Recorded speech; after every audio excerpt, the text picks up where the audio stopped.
Jadi ini bukan keputusan presiden saja, tetapi juga keputusan seluruh rakyat Indonesia yang diwakili oleh seluruh anggota DPR yang ada di Jakarta.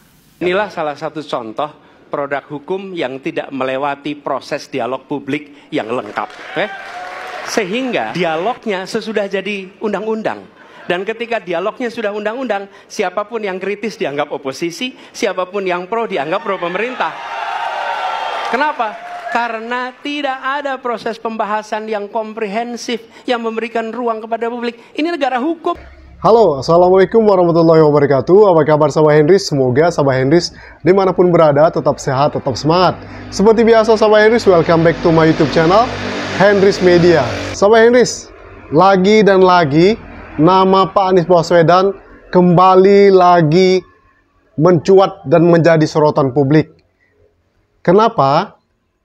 Kalau kemarin pagar laut, nama Pak Anies Baswedan kembali naik karena dia berani nyetop reklamasi. Dan sekarang ada dua peristiwa yang itu kembali mengangkat nama besar, nama baik Pak Anies Baswedan. Pertama, kemarin terjadi banjir di Bandara IKN. Dan ini membuktikan kepada kita, perkataan Pak Anies Baswedan itu kembali terbukti. Itu kuasa Tuhan ya guys ya. Beberapa waktu yang lalu, Anies menyinggung soal IKN. Ketika tujuan membangun kota baru dan ibu kota baru adalah dengan alasan pemerataan, maka itu tidak menghasilkan pemerataan yang baru. Mengapa? Karena itu akan menghasilkan sebuah kota baru yang timpang dengan daerah-daerah yang ada di sekitarnya. Jadi antara tujuan mau memeratakan Indonesia tidak. Kalau mau meratakan Indonesia, maka bangun kota kecil menjadi menengah, kota menengah menjadi besar di seluruh wilayah Indonesia. Bukan hanya membangun satu kota di tengah-tengah hutan. Karena membangun satu kota di tengah hutan itu sesungguhnya menimbulkan ketimpangan yang baru. Jadi sekali lagi nih, antara tujuan dengan langkah yang dikerjakan itu tidak nyambung. Nah, kami melihat di sini problem. Ini problem. Karena itu ini harus dikaji secara serius.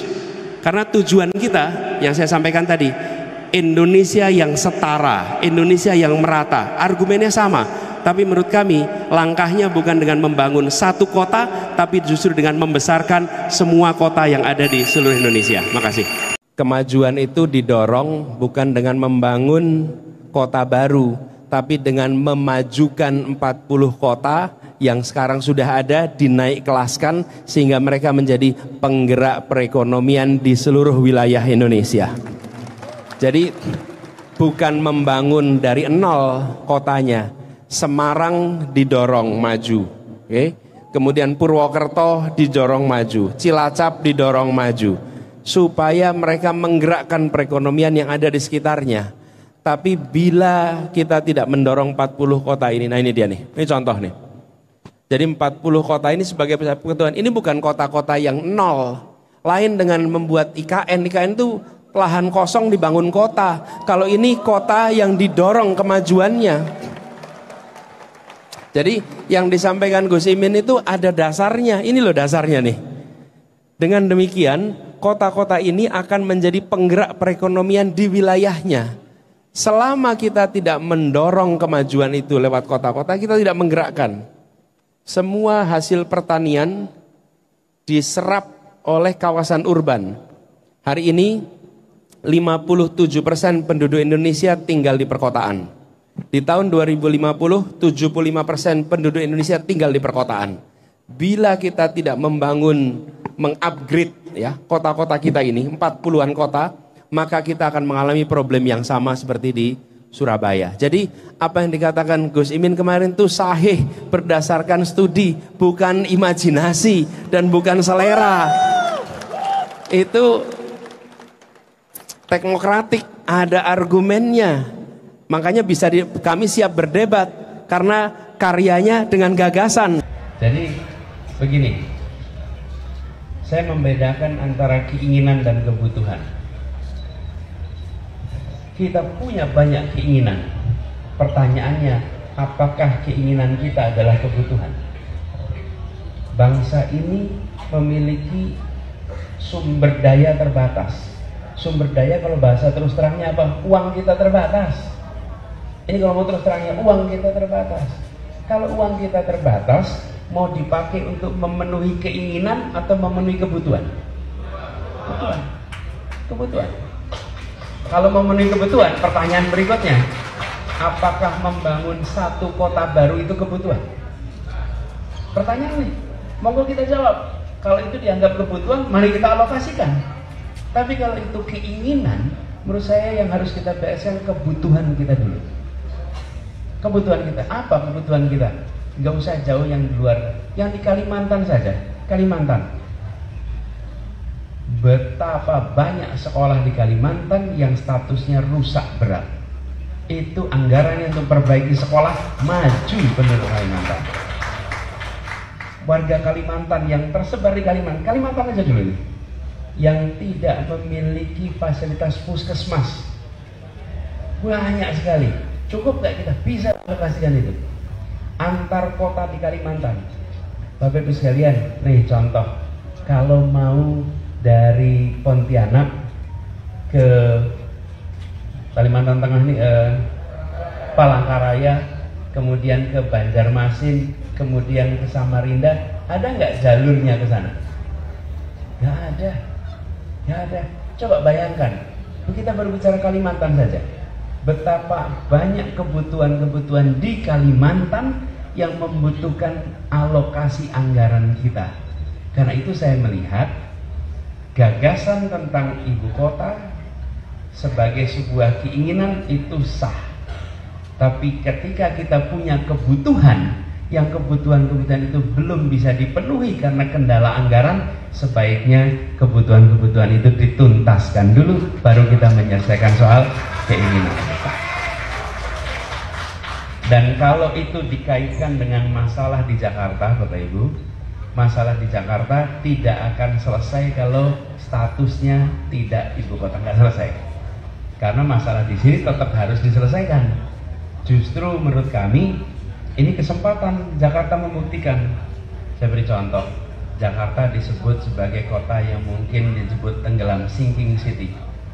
Kalau Bu Firda lihat tahun 70-an yang disebut sebagai sinking city itu di mana? Tokyo. Tokyo itu disebut sebagai kota yang tenggelam. Apakah sekarang masih disebut? Tidak. Selesai. Bila ada kemauan, alokasikan sumber daya, bisa persoalan itu diselesaikan. Jadi gitu ya. Saya bisa jawabnya panjang nih, tapi cukup sampai sini aja. Makasih. Selain perkataan Pak Anies Baswedan yang kembali terbukti mengenai IKN, dan juga pasca tidak lagi menjadi gubernur Jakarta, Jakarta tiba-tiba banjir guys ya. Nah, beberapa waktu yang lalu kita juga pernah singgung ya kan, pasca Pak Anies tidak lagi menjabat jadi gubernur, dilanjutkan oleh PJ, banyak karya-karya Pak Anies yang ditutup, sumur resapan ditutup. Akibatnya apa? Jakarta pun sekarang banjir dan trending di YouTube. Nah, selain itu Sobat Hendris, ini ada karya Pak Anies yang kembali viral dan kembali banyak dibicarakan publik, yaitu Jakarta International Stadium, JIS, yang baru saja sukses melakukan konser Maroon 5 di Jakarta. Dan ini kembali netizen ungkap bagaimana karya Pak Anies Baswedan yang 100% adalah karya anak bangsa, ya kan, tanpa harus bekerja sama dengan oligarki, tanpa harus menjual atau mengkapling laut, tapi Pak Anies Baswedan bisa membangun Jakarta International Stadium. Pasca Pak Anies Baswedan tidak lagi menjabat, itu tidak diteruskan oleh pejabat-pejabat setelahnya gitu loh. Bahkan cenderung dipolitisir.